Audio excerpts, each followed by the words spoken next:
two couples. Same street. Same age, 68. Same retirement savings, down to the dollar. From the driveway, you can't tell them apart. Couple had just leased a brand new Lincoln Navigator. Behind it sits a motorhome they've used 3 times this year. There's an $1,800 country club bill sitting on the counter, and yesterday they sent their daughter another $1,200 on Venmo, like they do every month. Couple B drives a 12-year-old Toyota with 92,000 miles on it. No boat. Groceries from Costco. The watch on his wrist is older than his grandkids. 20 years from now, one of these couples is going to run out of money in their 80s. The other is going to leave their grandkids a small fortune. You genuinely can't tell which is which just by looking. But the math already knows. If you've ever looked at someone doing well and wondered how they actually got there, or looked at your own retirement number and wondered if you'll make it, stay with me. Here are the things wealthy retirees stopped buying, explained in plain English. And if this helps you, hit subscribe, because by the end you'll know exactly which couple you're on track to become. Number 1, the new car every 3 years. Let's start with the one hiding in plain sight, the car. A new $50,000 SUV is worth about $20,000 in 5 years.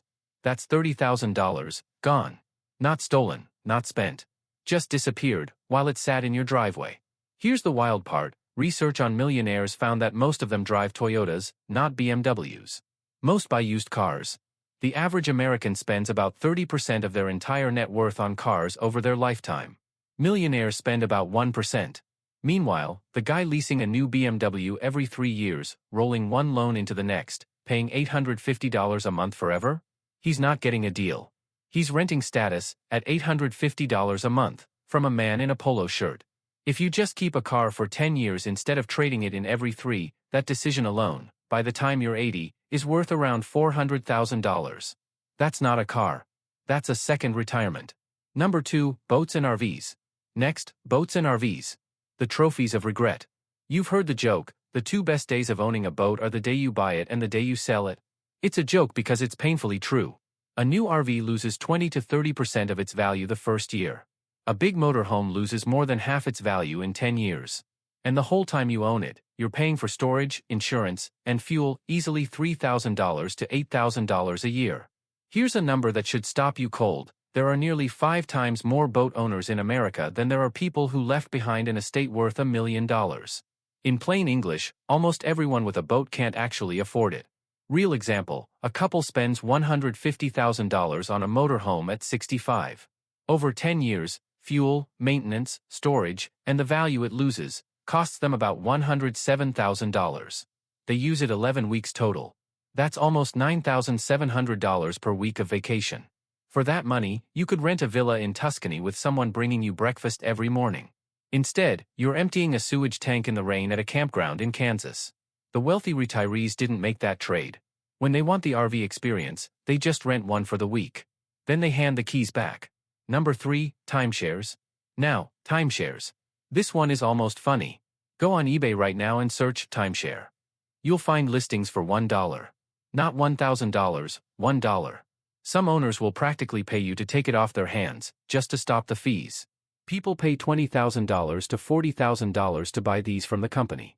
A few years later, they're worth less than $100 on the resale market. Even the best ones in the industry only hold about 15% of their value. And the fees never stop. $900 to $3,000 a year, forever, and when you die, your kids inherit the bill. Run the numbers, $15,000 upfront, plus fees for 15 years, adds up to about $28,500.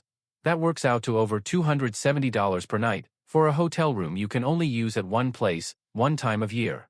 Meanwhile, the actual hotel down the street is $189 a night, with breakfast included, and nobody's trying to corner you into a 90-minute sales pitch to get it. Number 4, the country club. Now here's one that's going to sting a little. Country club initiation fees have jumped from around $29,000 to $50,000 in just a few years, a 72% increase. Then you've got annual dues of $1,500 to $10,000. Plus cart fees. Plus guest fees. Plus locker fees. Plus the food minimum, where if you don't spend enough eating there, they make you show up and buy food you don't even want, just to keep your membership active. All in, that's $15,000 to $25,000 a year, forever. Say you golf 30 times a year and spend $20,000 on the club. That's $667 per round of golf. The same course charges outside guests $50 to play. You're paying 13 times more, for slightly better tee times and the right to say you're at the club. That's not a hobby. That's a subscription to feeling important. Number 5, the monthly Venmo to adult kids. This next one is the one nobody wants to talk about. Studies show that about half of American parents with adult kids are sending them regular money, averaging around $1,470 a month. That's almost $18,000 a year. And nearly half of that money is going toward their kids' vacations. Think about that for a second. You worked 40 years. You retired with over $1 million. And now you're sending almost $18,000 a year to a 28-year-old who's posting vacation pictures from Europe and has never paid a utility bill in his life. You skipped vacations. You drove the same car for 12 years. You said no to the kitchen remodel. You did all of that, and now, in the years that were supposed to be yours, you're funding someone else's lifestyle. $1,470 a month for 10 years of retirement is $176,000. To sustain that forever without touching your savings, you'd need an extra $4.4 million sitting in the bank. Almost nobody has that. The rule wealthy retirees follow: help with big one-time things, a wedding, a down payment, an emergency. That's generational wealth. But the standing monthly transfer? That's not love. That's quietly setting your own retirement on fire. Number 6, the first 5 years of retirement. And here's the one that matters most. If you remember nothing else, remember this. Researchers found that retirees actually spend less as they get older. Spending drops through your 60s and 70s and only goes back up near the end of life for healthcare. People call the first 10 years the go-go years. You're healthy, excited, and ready to finally enjoy life. But those first 5 years are also the most dangerous. It's called the retirement risk zone. Here's why. Imagine 2 retirees, both starting with $1 million, both getting the exact same average returns over 30 years. The only difference? One of them hits a bad stock market right at the start of retirement. The other hits the bad years near the end. Same money. Same average return. But the first retiree runs out of cash completely. The second one dies with millions left over. Same numbers, different order, totally different life. This is why wealthy retirees wait. They don't retire on Friday and buy a Mercedes on Monday. They wait 3 to 5 years, let the dust settle, make sure the math still works, then they treat themselves. Everyone else? They spend years 1 through 5 on the boat, the RV, the new car, the big trip, and just hope the market cooperates. The market doesn't care about your hopes. So here's the truth. You don't need to cut all of these.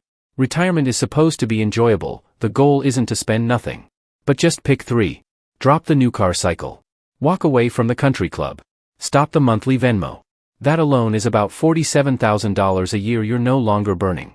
Over 20 years, that's over $2 million in savings you get to keep.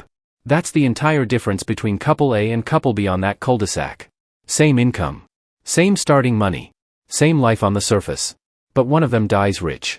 And the other spends their final years quietly doing the math, wondering where it all went, wondering if they should sell the lake house, wondering if they can ask their daughter to stop taking the Venmos, wondering how they ended up here when they were so sure they wouldn't. The wealthy retirees who stay wealthy don't have a secret. They just have a list of things they refuse to buy. The question is, will you? If this hit home, subscribe, and let me know in the comments, which one of these 6 hits closest to your own life.